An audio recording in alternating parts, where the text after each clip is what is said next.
Amém. Amém. Graça e paz, irmãos. Boa noite. Quem está feliz com Jesus? Amém. Que alegria de estarmos reunidos aqui na casa do Senhor. Para quem não me conhece, eu me chamo Jonathan, sou um dos obreiros aqui dessa casa. Estou caminhando com os pastores há mais cerca de 6 anos. Para a glória de Deus. Esse mês de fevereiro, exatamente dia 29, esse mês não tem dia 29, esse ano, né, no ano bissexto, mas vou fazer 6 anos de batizado para a glória de Deus. Como é bom celebrar esses momentos, né? 6 aninhos de vida, tem muito para caminhar ainda. Que o Senhor nos permita celebrar essas vitórias. 6 anos perseverando com Jesus. Que o Senhor nos dê 6, 16, 26, 36 até a volta dele. Fico feliz de poder comemorar isso. Isso para mim é um privilégio. Eu vou compartilhar com os irmãos uma palavra que se encontra na carta de 2 Timóteo, capítulo 2, a partir do verso 1. 2 Timóteo, capítulo 2, a partir do verso 1.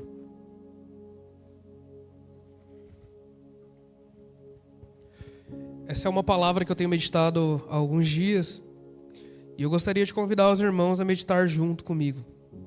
O tema dessa ministração é: a palavra de Deus não está algemada.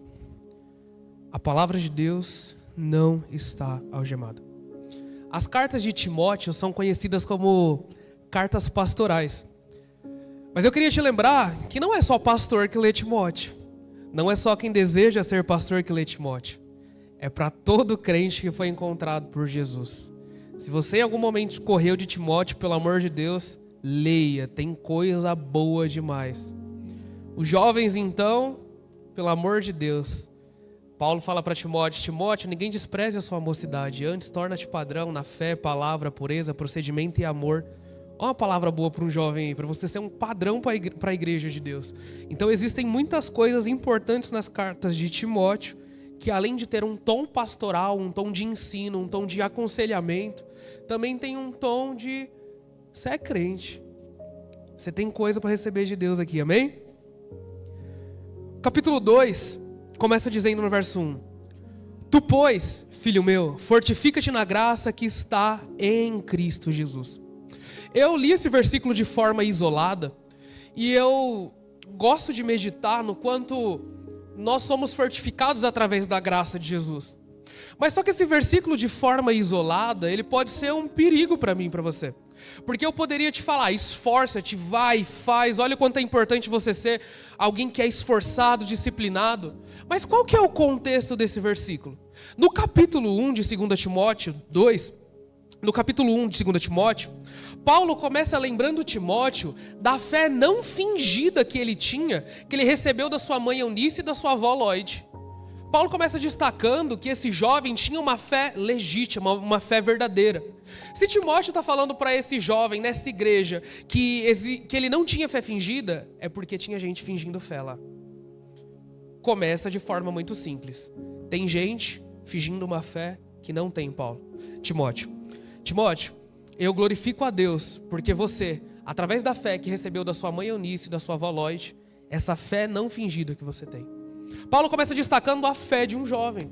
Ele era conhecido pela fé verdadeira que ele tinha. Olha que característica para ser um jovem na igreja. Uma pessoa que não tem fé fingida. E para por aí? Não. Paulo vai continuar falando sobre ele. Fala: Timóteo, reaviva o dom que eu impus sobre você com as minhas mãos. Então não era só a fé que ele tinha, era o dom que ele havia recebido da parte de Deus. E o dom, como nós aprendemos com o nosso pastor, tem um único objetivo: servir a igreja de Deus. Então Paulo está falando para esse jovem, falando que o dom que ele recebeu da parte de Deus tinha um objetivo, que era servir as pessoas. Timóteo, esse dom que você recebeu da parte de Deus é para servir. Reaviva ele, sirva pessoas. Olha que bom. E depois ainda existe um convite bom de Paulo. Paulo convoca Timóteo a participar dos sofrimentos a favor do evangelho. Um jovem convidado pela fé, através do dom, para sofrer. Olha que convite maravilhoso que esse jovem tinha acabado de receber. Então Paulo começa no capítulo 1 destacando essas coisas que pode parecer óbvias, mas não são. Paulo agora no capítulo 2, verso 1, dado esse contexto, ele começa dizendo: Tu, pois, filho meu, fortifica-te na graça que está em Cristo Jesus.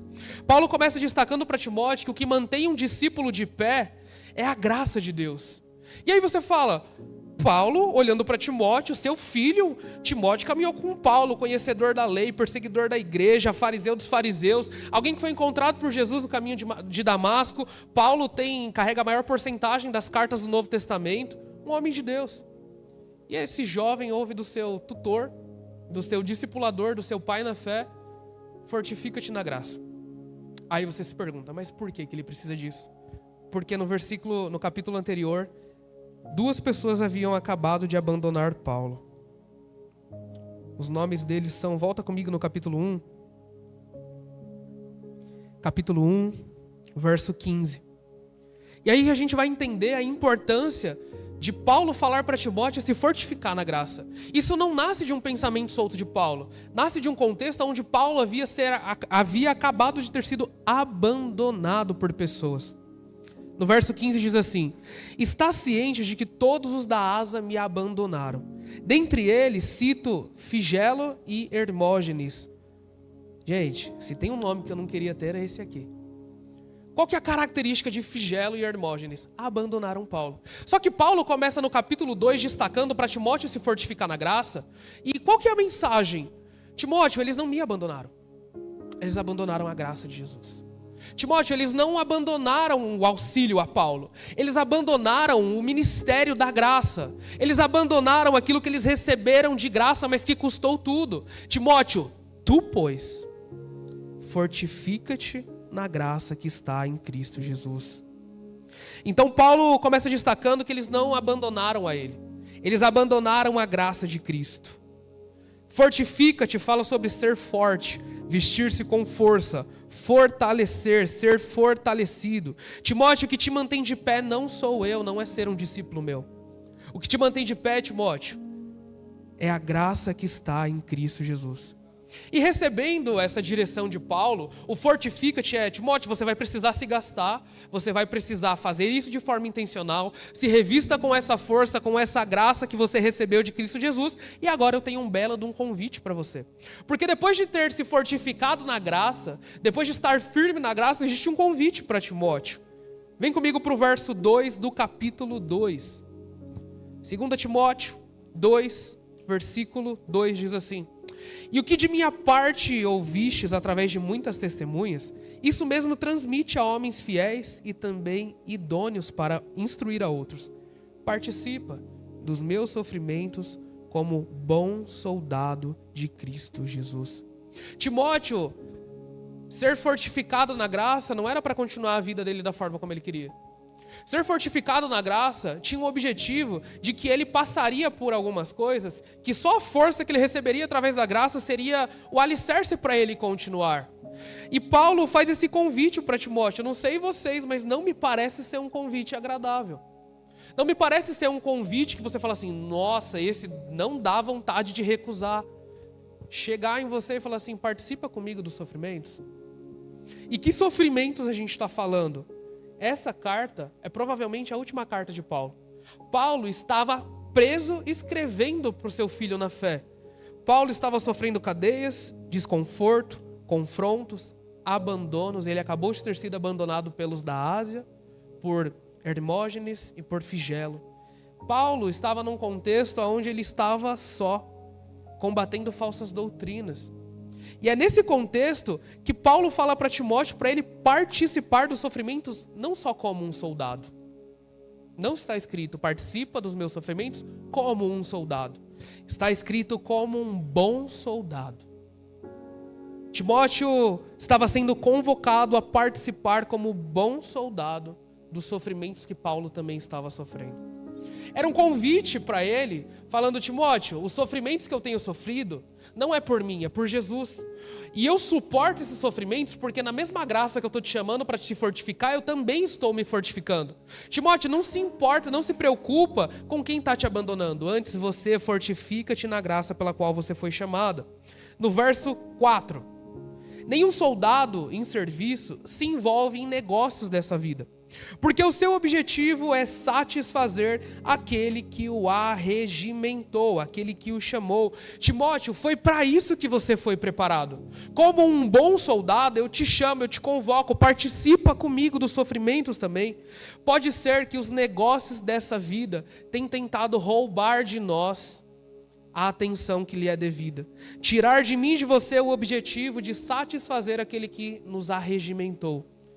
De forma prática, eu queria te lembrar que pode ser que os nossos desejos, que os nossos sonhos, que os nossos planos, os nossos pensamentos, a nossa preocupação com os negócios desta vida tem nos impedido de satisfazer aquele que nos chamou. O objetivo da minha e da sua vida deveria ser agradar o nosso Senhor. E quando nós vivemos uma vida para agradar ao Senhor, os negócios dessa terra não têm o mesmo valor, não estão no mesmo patamar. Eu queria te lembrar que a sua vida é para a glória de Deus. Eu queria te lembrar que os seus dias são para a glória de Deus. E se você viver cada um dos seus dias com o objetivo de satisfazer a si mesmo, você não vai satisfazer aquele que te chamou. O objetivo da minha e da sua vida, como bons soldados, é satisfazer aquele que nos chamou. Nós, de forma prática, será que nós esquecemos que nós estamos em guerra? Será que nós esquecemos de que o chamado prático para mim e para a sua vida é para agradarmos ao nosso Senhor? Será que nós nos esquecemos? Estamos tão preocupados com o nosso trabalho, com a nossa faculdade, com a nossa casa. Não, se a casa não estiver 100% limpa, eu não vou ir para a igreja. A gente tem trocado coisas que são princípios, que são inegociáveis, por coisas que são vãs. Quantas vezes a gente não abandonou o culto porque a casa não estava totalmente arrumada? Arrume sua casa, pelo amor de Deus, glorifique Jesus através disso. Mas o que é prioridade? O que é importante? Como um bom soldado sabe priorizar o que é importante. Um bom soldado está pronto para a guerra. Um bom soldado não anda disperso. Ele anda com o objetivo de satisfazer aquele que o chamou. E Paulo está falando para Timóteo que a forma dele de caminhar, a forma dele de viver, deveria ser como um bom soldado. Não um soldado qualquer, mas um bom soldado. Paulo diz que o soldado tem como objetivo de satisfazer aquele que o chamou e não se envolver com os negócios dessa vida. Você pode estar até sendo algum soldado. Agora a pergunta é, nós estamos sendo bons soldados? E ainda, se formos bons soldados, nós continuamos satisfazendo aquele que nos chamou? Eu gosto muito de pensar sobre Caim e Abel, porque vai falar sobre oferta. E quando nós falamos sobre Caim e Abel, a diferença é que um agradou a Deus. E quando a Bíblia vai descrever no capítulo 11 de Hebreus sobre os heróis da fé, diz que o Senhor se agradou de Caim e de suas ofertas. O Senhor se agradou dele, de Abel, perdão. O Senhor se agradou dele. Imagina que na nuvem de testemunhas vai ter um versículo que fala sobre a Mônica, vai ter um versículo que fala sobre a Natália, vai ter um versículo que fala sobre o Wesley. E estar escrito que Deus se agradou de você, isso é bom demais. Imagina que o nosso testemunho seja Deus dizendo, eu me agrado de você. E como que faz para o Senhor se agradar de nós? De forma prática, olhando para esse texto, é eu viver uma vida com o objetivo de agradar aquele que me chamou. Nós fomos chamados por Jesus para vivermos para a glória de Jesus e entregarmos os nossos dias para o Senhor. E se eu usar isso para a glória de Deus, pode ser que eu ouça dele que ele se agrada de mim. Agora, se eu caminhar os meus dias comuns, como um soldado qualquer, como alguém que está disperso do rebanho, eu não vou ser um bom soldado, eu não vou viver para a glória de Deus. Será que nós nos esquecemos de satisfazer aquele que nos chamou? A pergunta não é se Deus te agrada. Ele não precisa te agradar. Se você está buscando um Deus que te agrada, desculpa te dizer, não é o Senhor Jesus que você está encontrando. Nós não temos um Deus que nos agrada. Deus se agradou a ponto de moer o seu próprio filho. E nós queremos ser agradados por Deus. Nós queremos um Deus que nos agrada. Um Deus que faz a minha vontade. Um Deus que cumpre os meus planos. Não sou eu que sou o bom soldado de Deus. Na verdade é Deus que é um bom soldado meu. Que luta as minhas guerras. Que luta com os meus planos. Que luta com os meus desejos. E que eu sou um vitorioso. Não é esse chamado. Quando Paulo chama Timóteo, Paulo está mudando a ordem, falando: Timóteo, Deus não te serve, é você que serve a Deus. É você que é um bom soldado. É você quem tem que perder. É você que tem que viver a sua vida para agradar aquele que te chamou. Porque se você perder o foco nisso, Timóteo, você não será um bom soldado. Continua comigo no verso 5. Igualmente, ele vai usar o mesmo contexto do versículo de cima. O atleta não é coroado se não lutar segundo as normas. Timóteo, não tem plano B. Assim como o soldado foi chamado para viver a vida, para agradar aquele que o arregimentou, o atleta também, se ele quer chegar num objetivo, não tem plano B. O atleta precisa lutar segundo as normas. Jesus é o caminho, não o atalho. Eu aprendi com meu amigo Giovanni. Para você lutar segundo as normas, você precisa seguir aquilo. Não tem bifurcação no reino dos céus. Não, porque na hora que eu chegar ali, eu vou pegar um atalho aqui e eu vou chegar no mesmo caminho. Não existe bifurcação. Jesus é o caminho. Ele criou um novo e vivo caminho para mim e para você caminharmos. Então não existe caminho alternativo que vai te levar até o Senhor. Não tem um caminho mais fácil.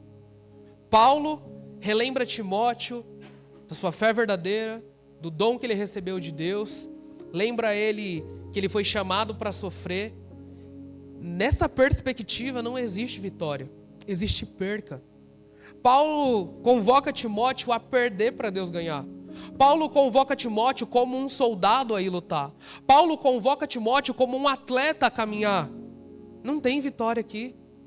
Não tem. Atleta perde tempo, perde esforço, perde festa da família. Ele está focado num objetivo. O soldado não pode voltar para casa enquanto a guerra não for finalizada. Paulo está convocando Timóteo para algo que excede o entendimento dele e lembra ele o quanto isso é importante. Continua comigo no verso 6. O lavrador que trabalha deve ser o primeiro a participar dos frutos. Então Paulo lembra Timóteo que ele com certeza vai desfrutar dos frutos do trabalho dele. Mas para desfrutar dos frutos, ele precisa ser paciente. Vocês já tentaram? Quem aqui já teve aquela experiência na escola de plantar um feijãozinho no algodão e molhar com água? Alguém? Só eu? Graças a Deus tem os remanescentes aí. Os jovens de hoje em dia não sabem mais o que é isso. A Séfora sabe o que é isso? A Liz sabe o que é isso, Liz? Senhor, tem remanescentes nessa igreja. Eu não sei vocês, mas no primeiro dia que eu coloquei um feijãozinho naquele copinho plástico, branco, igual que a gente toma de café, eu ficava olhando assim e falei, vai crescer. E toda a força que eu fizesse, toda a intensidade que eu aplicasse, toda a energia que eu emanasse para aquilo, ele não ia crescer. Porque para crescer precisa de tempo, precisa ser regado. Você vai ser muito exercitado em paciência nisso. Imagina agora, Paulo lembrando para Timóteo que assim como um lavrador que desfruta, ele é o primeiro a participar dos frutos, mas para ter fruto, o fruto precisa crescer. Imagina Timóteo agora participando dos sofrimentos de Jesus. Imagina Timóteo agora exercendo a sua fé verdadeira, a sua fé não fingida que ele recebeu da sua mãe Eunice e da sua avó Lloyd. Imagina Timóteo agora exercitando o dom que ele foi relembrado por Paulo. Imagina Timóteo sofrendo. Eu estou fazendo tudo isso por Jesus. E os frutos vêm com o tempo. E quando Paulo lembra isso para um jovem, é porque provavelmente ele faria tudo o que recebeu do seu tutor, mas ele provavelmente ficaria ansioso para ver frutos. Ele ficaria ansioso para ver o fruto do seu trabalho. E Timóteo e Paulo, de forma com muita maestria, lembra ele que como um soldado, para continuar vivendo para agradar aquele que o chamou, como um atleta que vai caminhar com o objetivo de acordo com as normas que tem, ele também precisaria ser paciente no meio de todo esse processo. Continua comigo no verso 7. Pondera o que acabo de dizer, porque o Senhor te dará compreensão em todas as coisas. Lembra-te de Jesus Cristo. Espera aí, Timóteo. Depois de viver como um soldado, depois de caminhar como um atleta, o foco de um atleta, agora a paciência de um lavrador, pondera o que eu acabo de dizer, porque o Senhor te dará a compreensão de todas essas coisas. Lembra-te de Jesus Cristo, ressuscitado de entre os mortos, descendente de Davi, segundo o meu evangelho, pelo qual estou sofrendo até algemas como malfeitor. Contudo, a palavra de Deus não está algemada. Quando Paulo agora reforça a importância de Timóteo se lembrar de Cristo Jesus. Mas não só de Cristo Jesus, do Cristo ressurreto, que morreu e agora vive. Do Cristo que é o descendente de Davi, aquele que viria da genealogia de Davi, o Messias prometido. Segundo o evangelho dele, pelo qual estou sofrendo até algemas como malfeitor. Contudo, a palavra de Deus não está algemada. A palavra de Deus não está algemada. É curioso ouvir isso de um homem que está preso. Paulo, no momento que está escrevendo a carta de Timóteo, para o jovem Timóteo, esse jovem pastor, estava preso. Isso me causa uma certa indagação, de que como um homem preso, diz que a palavra não está presa. Como Paulo, no seu momento de estar sendo perseguido, coagido, sofrendo até algemas, sendo considerado como malfeitor, sendo que não era, Paulo estava sendo difamado e sofrendo no seu corpo as marcas de carregar o evangelho. Ele diz, contudo, apesar de tudo isso, a palavra de Deus não está algemada. Timóteo, eu estou preso, mas a palavra de Deus não. Timóteo, eu estou em celas, mas a palavra de Deus não. Timóteo, eles podem prender o mensageiro, mas eles não podem parar a mensagem. Contudo, a palavra de Deus não está algemada. Roma pode prender Paulo, mas não prende a verdadeira mensagem de Cristo Jesus. O Cristo que morreu e ressuscitou. A mesma mensagem de Jesus de 2000 anos atrás continua tão viva quanto hoje. Não conseguiram parar a mensagem do evangelho. Conseguiram parar Paulo, mas não pararam a mensagem. Conseguiram parar o mensageiro, mas não pararam a mensagem. É a mesma mensagem que alcança o meu e o teu coração hoje.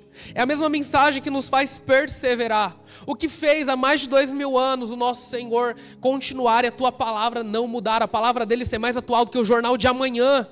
É essa verdadeira palavra que não está algemada. Tentaram calar os discípulos, mas não conseguiram. Tentaram pará-los, mas não conseguiram. Tentaram silenciá-los, mas não conseguiram. Porque a mesma mensagem de 2000 anos atrás continua alcançando o meu e o seu coração hoje. Essa mensagem que está sendo exposta.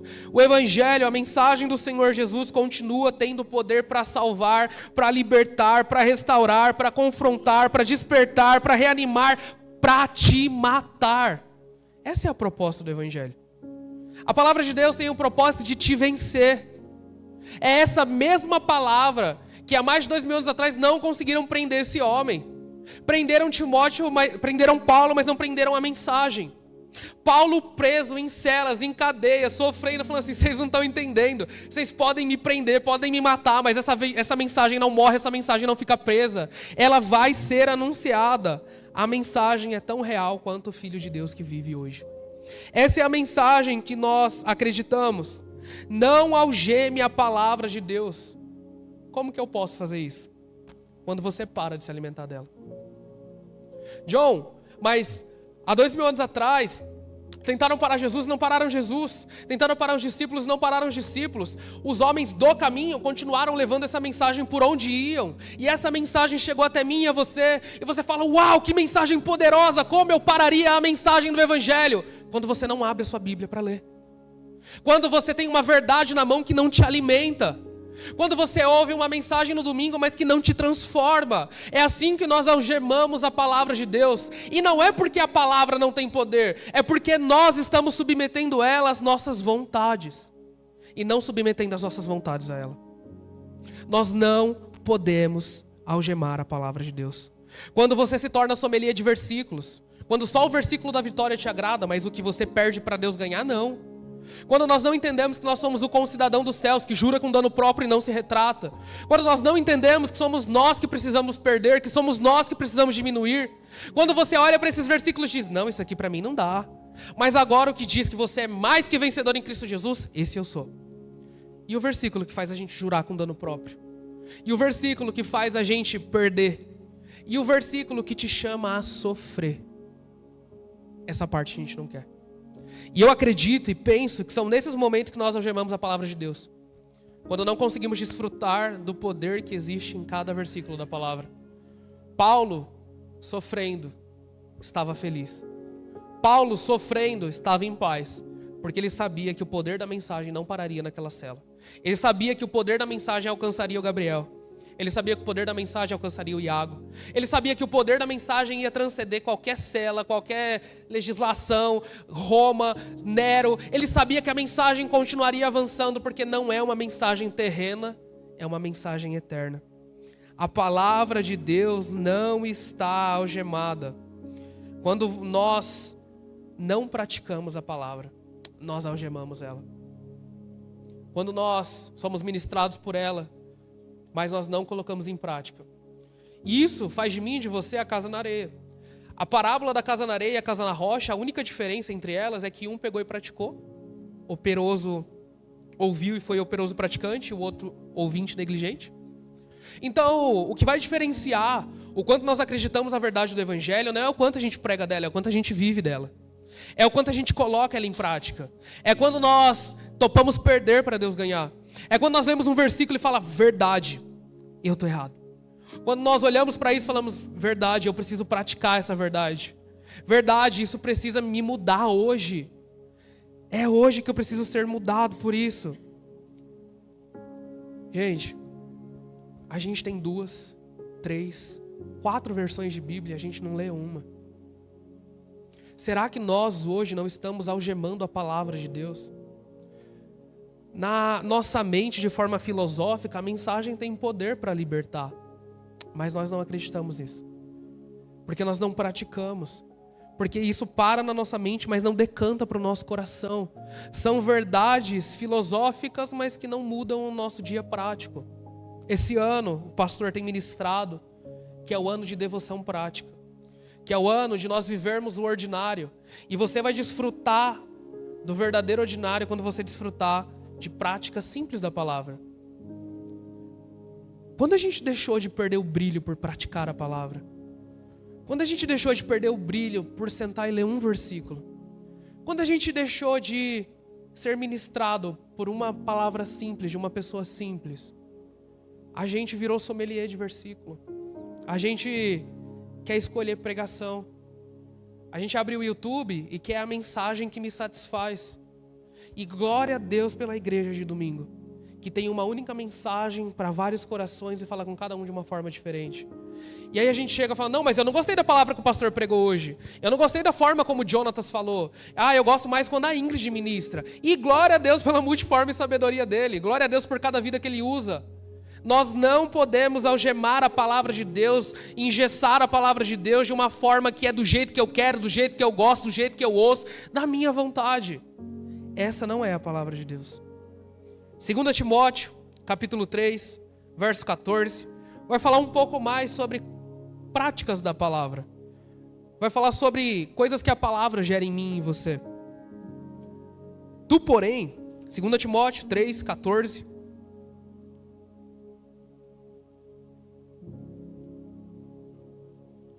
Segunda Timóteo, capítulo 3, verso 14, diz assim: Tu, porém, permanece naquilo que aprendestes e de que fostes inteirado, sabendo de o quem aprendeste e que, desde a infância, sabes as sagradas letras, que podem tornar-te sábio para a salvação pela fé em Cristo Jesus. Toda a Escritura é inspirada por Deus, é útil para o ensino, para a repreensão, para a correção, para a educação da justiça, a fim de que todo homem de Deus seja perfeito e perfeitamente habilitado para toda boa obra. Aí você pode se perguntar assim, Jonatas, eu não entendi qual que é o meu papel na obra. Enquanto você não entender a palavra, você não vai entender qual que é o seu papel. Porque é a palavra que te habilita para toda boa obra. É a palavra que nos habilita a vivermos a obra de Deus. Não tem como viver a obra sem a palavra de Deus. Não tem como querer fazer a obra sem a palavra de Deus. Porque qualquer coisa que você fizer, isso vai ser legalismo. Vai ser você com a força do seu braço. Mas agora através da palavra que tem poder. A palavra que tem o objetivo de te educar, de te repreender. Ó que bênção. Que gostoso é ler a Bíblia. Te ensinar. A palavra educa. Te repreender. Lembrar que você está errado. Te corrigir. Lembrar que não é assim que se faz. Para te educar na justiça, não é na sua justiça própria, é na justiça de Deus, a fim de que todo homem de Deus, é o homem de Deus que tem a palavra, seja perfeito e perfeitamente habilitado para toda boa obra. Figelo e Hermógenes abandonaram Paulo. Abandonaram o Deus de Paulo. Abandonaram a graça de Deus. Demas, por amor ao mundo, também abandonou Paulo. Alexandre, o latoeiro, causou também muitos males a Paulo. Janes e Jambres, um exemplo de oposição à verdade. Nem todos pertencem. Nem todos amam a verdade. Amar a verdade custa muito caro. Amar a verdade custa sua reputação. Amar a verdade custa dinheiro. Amar a verdade custa orgulho. Amar a verdade custa tempo. Nós precisamos ser o povo que ama a verdade. E quando eu olho para essa mensagem, o tu, porém, é o que pega no meu coração. Eles podem, Timóteo, tu, porém. Timóteo, Demas pode amar ao mundo, tu, porém. Timóteo, Figelo e Hermógenes podem me abandonar, tu, porém. Timóteo, Alexandre, o latoeiro, pode me causar muitos males, mas tu, porém. Você não. Você não pode, porque você foi chamado para se fortificar na graça. Timóteo, lembra da fé não fingida que você tem. Timóteo, lembra do dom que você recebeu de Deus. Timóteo, participa comigo dos meus sofrimentos. É essa palavra que não está algemada. A palavra que te lembra quem foi que te chamou, o porquê te chamou e o porquê sofrer. É a palavra de Deus que não está algemada. Existe um povo que ama a palavra e somos nós. Nós amamos a palavra de Deus, nós amamos a palavra que liberta, nós amamos a palavra que nos leva a viver uma vida santa, nós amamos a palavra que nos confronta, que nos educa, que nos corrige. É essa palavra que deveria estar nos nossos lábios. Essa palavra que deveria fazer nós vivermos a nossa vida de forma simples, para a glória de Deus. Nós deveríamos ser o povo que tem a palavra como algo comum. Deveríamos ser o povo que ama o simples. Deveríamos ser o povo que quando a gente for falar, a gente tem salmos, a gente tem cânticos. Mas os nossos lábios, na maioria das vezes, tem murmuração, tem fofoca. É nisso que nós acreditamos. Paulo, preso, diz que a palavra não está presa. A gente livre vive com a palavra presa. Paulo, preso, diz que a palavra de Deus não está algemada. Nós, livres, vivemos como se ela estivesse. Olhamos para esses versículos que são verdades reais e espirituais e que transformam, que libertam e não praticamos. Eu queria te lembrar que toda vez que você tem consciência de um texto bíblico e você não pratica, você está algemando a palavra de Deus. Você está deixando de desfrutar do poder da palavra de Deus. E aí a gente se pergunta, onde está Deus? Onde está o seu poder? Está na Bíblia. Que a gente não abre, que a gente não lê, que a gente não se dedica, que a gente não ama, que a gente não deseja tanto. Minha oração nesses últimos dias tem sido, Senhor, me desperta para desejar a Tua palavra. Senhor, me ajuda a olhar para o texto com o mesmo brilho nos olhos do início. Quando meu prazer era conhecer mais um versículo só pelo prazer de conhecer, pelo prazer de ler como se fosse a primeira vez, pelo desejo de praticar como se fosse a primeira vez. Nós aprendemos, nós não queremos ser o povo que aprende, mas jamais chega ao conhecimento da verdade. E o conhecimento da verdade é o conhecimento da pessoa de Jesus. Em Romanos capítulo 1 vai falar sobre um povo que detém a justiça pela injustiça, detém a verdade pela injustiça. O que significa deter a verdade pela injustiça? É quando você conhece, mas não pratica. Você se torna um injusto. Você não pratica a justiça de Deus. Você vê algo errado e você valida. Você vê alguém errando e você fica calado. Você tem a verdade que pode libertar aquela pessoa, mas você não fala. Não, porque não tem nada a ver comigo. É cada um com seus problemas, cada um no seu quadrado. Não. O Iago começou o culto falando sobre o poder da comunhão. O poder da comunhão não é só pelo fato de você se relacionar. É para ver o poder da palavra agindo na minha e na sua vida. É quando o irmão erra e você fala, irmão, na Bíblia está escrito isso aqui, você não deveria estar fazendo isso aqui.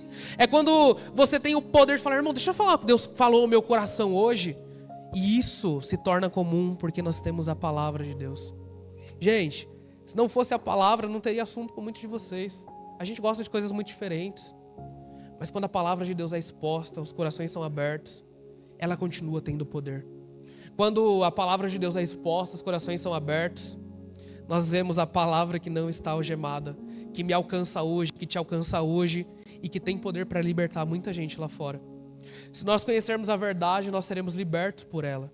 Conhecereis a verdade e ela vos libertará. Mas se a gente não conhecer a verdade, a gente vai continuar preso.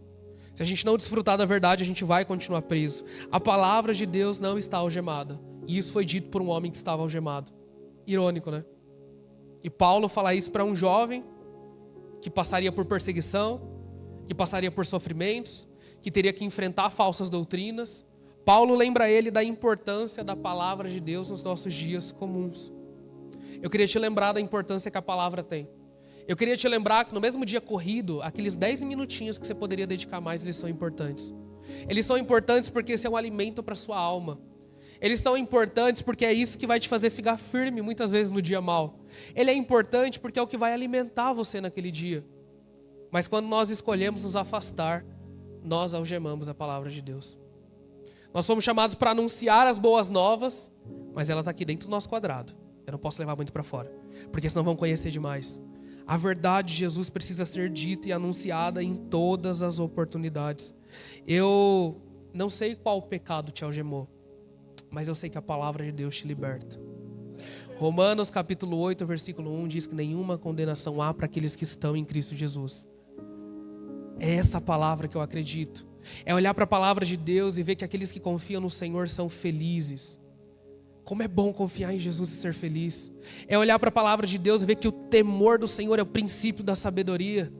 É temer o Senhor, é olhar cada versículo como se fosse a primeira vez. É olhar para Noé fazendo consoante tudo quanto Deus fez. É olhar para Abel e entregar a melhor parte. É olhar para a mulher samaritana e se render aos pés de Jesus. É olhar para o jovem rico e ver, caramba, ele não conseguiu enxergar a verdade em Cristo Jesus, Jesus amando ele.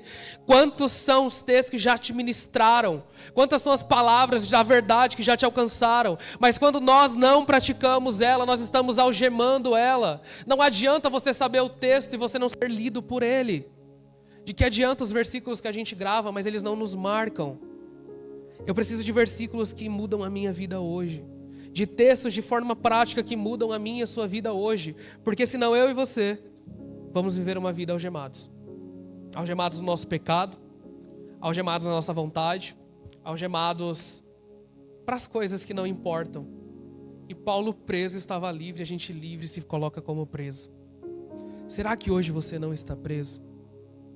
Não sei se você consegue enxergar. Será que hoje você não está algemado por não praticar as verdades que você já leu? Eu sei que é desafiador, mas existe dunamis de Deus nessa palavra. Eu vejo Paulo olhando para a mensagem que ele foi encontrado e dizendo: eu não me envergonho do evangelho, porque ele é poder de Deus para a salvação, primeiro do judeu e depois do grego. Ele olhava para a palavra e falava assim: isso aqui foi o que me fez desfrutar do poder de Deus. Eu não sei vocês, e eu me questionava muito no meu início de fé, porque eu achava lindo, os irmãos falavam: gente, eu vi fogo, eu vi anjo, e eu não via nada disso. Eu falava: Deus, mas por quê? Eu quero ver também. Me dá essa experiência, eu quero, Jesus, eu quero. E o Senhor falava: minha palavra te basta. Os milagres e os sinais são para os não crentes. Para a gente que já creu, a gente quer sinal para quê? Para a gente que já foi alcançado, para que você está pedindo um sinal para Deus? Se Deus já te deu a palavra santa dele. Se Deus já te deu um alimento que não é para a terra, é para a eternidade. Se Deus já te deu uma espada de 2 gumes que penetra até o mais profundo, separando alma e espírito, junto e medula. E a gente é o povo que foi alcançado e continua pedindo sinal. A gente é o povo que já foi encontrado, mas quer de novo uma forma diferente de ouvir o mesmo tom de voz de Deus. E o Senhor já te confiou a palavra dele. Enquanto nós não desfrutarmos do poder que existe na palavra, nós vamos continuar algemando ela. Eu queria te lembrar que esse ano é um ano de ordinário. Esse ano é um ano de vida prática, de vida devocional. E você só vai conseguir viver isso se você tiver profundidade na palavra. Quando você olhar para ela e falar: todo homem seja pronto para ouvir, tardio para falar e tardio para se irar. Hoje eu vou praticar esse versículo. Hoje eu vou ouvir, eu vou ser tardio para mirar e vou ser tardio para responder. Uau! Quando foi? Um dia eu vi o meu pastor ensinando isso para o Teteu. A gente estava numa livraria, não sei se o pastor lembra. Estava numa livraria e eu lembro que o Teteu estava falando, conversando. O Teteu gosta de falar. E o pastor falou: filho, vem cá, deixa eu te ensinar um versículo. Ele falou: qual, pai? Aí está em Tiago 1, se eu não me engano. Aí o Bruno foi expôs esse texto para o Teteu. Ele falou: filho, vamos praticar ele hoje? E aquilo eu vi um pai ensinando de forma prática para um filho que era praticar a palavra de Deus. E assim, de forma prática, eu queria te dizer que o nosso pai, quando expõe a sua palavra para a gente, de forma prática quer que a gente pratique. De forma prática quer que a gente viva isso. Vale a pena decorar o capítulo inteiro, se esforce. Mas pega um versículo, pratica hoje. Pega um versículo, pratica amanhã. Comece a praticar a palavra de Deus, para com que um dia as pessoas olhem para você e falem: caramba, como você está transformado. Você fale: foi a prática da palavra de Deus. Eu aprendi muita coisa em pouco tempo. E algumas pessoas vieram me perguntar qual era o segredo. John, como você conseguiu muita coisa em pouco tempo? E na minha cabeça não era muita coisa, era a prática da palavra. O pastor ministrava no culto sobre perdão. Eu me perguntava: Senhor, quem que eu tenho que perdoar? Aí o Senhor começava a me lembrar de pessoas específicas que eu tinha que perdoar. Eu saía do culto desesperado para ir lá perdoar, para ir lá liberar perdão. O pastor ministrava sobre o crente, ele não rouba, ele não defrauda ninguém. Eu falando: Senhor, e os dadinhos de doce de leite que eu comi no Nagume e não paguei? Senhor, e a vela do aniversário que eu coloquei no bolso e esqueci de pagar? Eu não vou voltar lá para pagar? Qual que é a consciência da palavra que eu e você temos? Eu preciso praticar isso de forma simples. Se você sabe que você roubou, vai devolver. Pratica a palavra. Não, mas é vergonhoso demais. Glória a Deus por cada vergonha que Ele vai te fazer passar. Que o Senhor, em nome de Jesus, te leve a passar vergonhas pelo nome dEle. Te leve a passar, a engolir seu orgulho pelo nome dEle. Te leve a lugares de volta. Como que a gente diz que foi encontrado por Jesus? Fala: não, daqui para frente, vida nova. E o seu passado? Você tem noção que você está lendo uma palavra que foi entregue há mais de 2000 anos? De uma mensagem que há mais de 2000 anos continua tão viva? Meu passado não. Não, meu passado esquece. Daqui para frente é tudo novo. Jesus criou um novo e vivo caminho. A mensagem do Evangelho é uma boa nova. É um caminho que te leva de volta ao Pai. Faz o caminho de volta.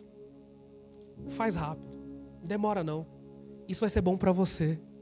Isso vai te ensinar princípios importantes. Para com que no dia Deus queira confiar coisas maiores na sua mão, você já tenha entendido o princípio. Para com que no dia o velho homem tentar negociar com você, você fala: não, eu já tenho princípios eternos. Mas isso é a prática da palavra. Eu queria te lembrar que praticar a palavra vai te ajudar muito em tudo que Deus quer confiar na sua mão. Vai colocar princípios eternos, imprimir princípios eternos em você e em mim. Mas só praticando você vai desfrutar disso. Eu poderia vir aqui e te falar muitas coisas, mas nada delas é tão profunda quanto você praticar elas. Felipe e Natanael, quando chega diante de Jesus, e Jesus olha para ele e fala assim: eu já te vi debaixo da figueira. Deus já tinha enxergado ele. E ele fala: não, sim, eu estou indo encontrar Deus, Deus já tinha encontrado ele. É de forma prática viver os encontros com Jesus. Minha oração é que o Senhor marque cada devocional com você. A minha oração é que cada texto que você leu pela manhã te marque e mude o seu dia. A minha oração é que cada texto que você leu e te marcou nunca seja apagado da sua memória. Minha oração é que a gente olhe para a palavra de Deus com preço, com valor.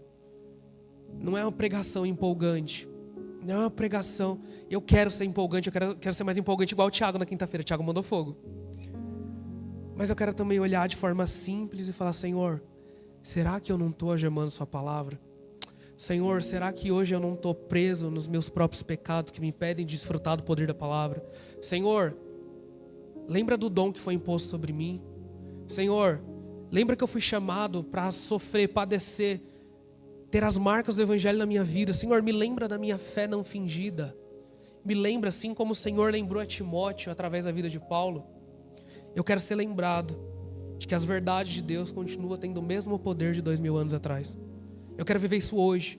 Para quando alguém olhar e falar assim: Joe, qual que é o segredo? Eu falei: o segredo foi revelado há mais de 2000 anos atrás. A palavra de Deus. O verbo vivo que se fez carne e veio me encontrar. E que me chama para se relacionar com Ele através da palavra. Eu queria pedir para você se colocar de pé. Eu não sei o que pode ter te algemado nessa caminhada. Eu não sei quais verdades alcançaram teu coração em algum momento e hoje já não alcançam mais. Mas a minha oração é para com que o Espírito te ajude a lembrar tudo quanto Ele já te ensinou. Minha oração é para com que hoje você seja tocado pelo Senhor e possa desfrutar de cada verdade que já te alcançou. Minha oração é para com que hoje a palavra de Deus que não está algemada seja a espada que vai penetrar o meu coração.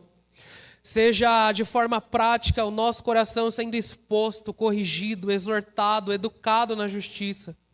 Senhor, assim como Timóteo foi lembrado da fé não fingida, assim como ele foi lembrado para reavivar o dom que tinha sido colocado sobre ele, assim como ele foi convidado a sofrer afrontas pelo teu nome, assim como os discípulos que sofriam afrontas e se alegraram por serem considerados dignos de sofrer pelo teu nome.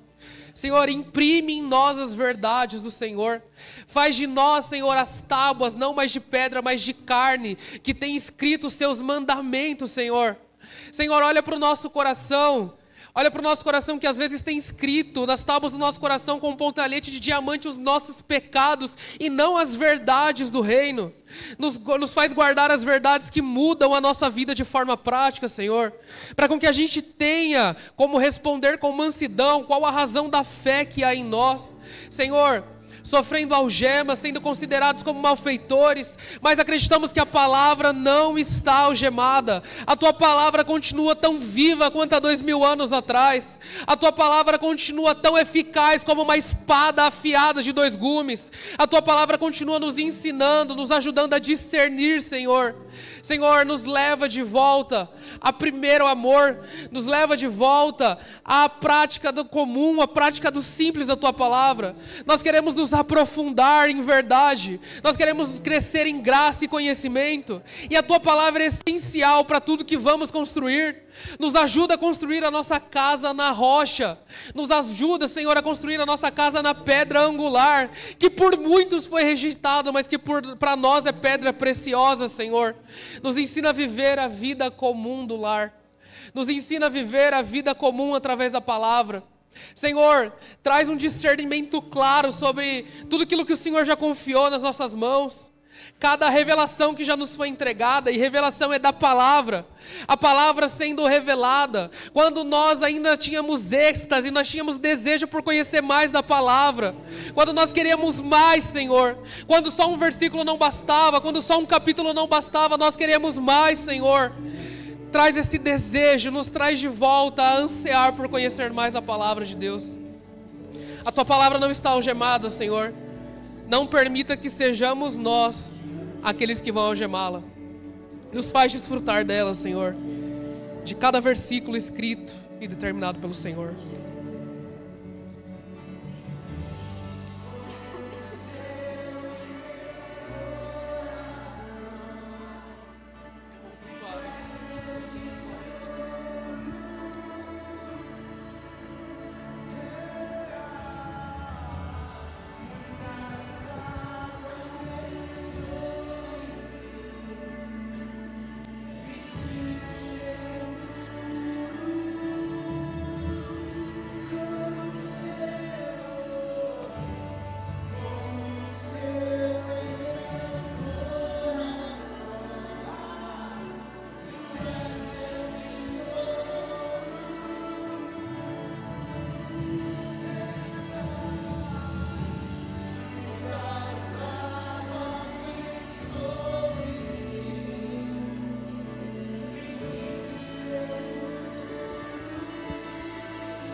Glória a Deus.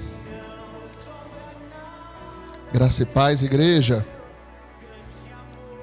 Glória a Deus pela vida do Jonathan, né? Bênção ouvir o Jonathan ministrando. Tu, porém, tem um álbum chamado Amado Timóteo, o cara transformou isso numa música, né? Esse tu, porém, né? Muitos vão apostatar da fé, tu, porém, permanece.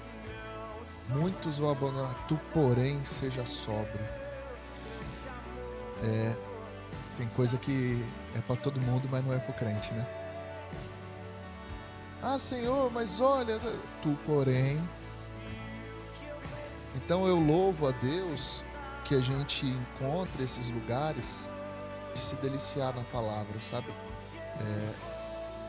Às vezes o consolo que o Senhor tem para você não é um abraço, é uma direção.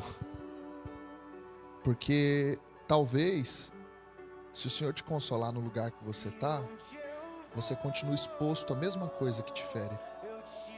Às vezes, esse momento é para o Senhor te dizer: eu quero que você mude. Eu quero que você tome decisões práticas. E eu sei que o Espírito Santo falou de forma íntima, individual, pessoal. Ele sonda os nossos corações.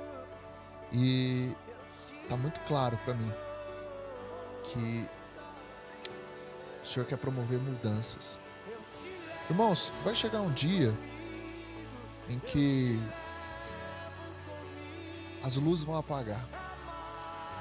Vai chegar um dia em que as coisas abaláveis serão abaladas e só vão permanecer as coisas eternas. O apóstolo Paulo diz que essa é a forma de Deus mostrar pra gente o que é de verdade. Para aquilo que é abalável seja abalado e aquilo que é eterno fique de pé. Então, quer uma coisa segura para você caminhar? Caminha na palavra. Caminha na palavra do Senhor dizendo para você: insiste, prega, insta. Pastor, você gosta do Insta? Gosto. Insta, prega. Não é Instagram, é o Insta, prega, exorta, insiste, né? Vamos dar graça por essa palavra?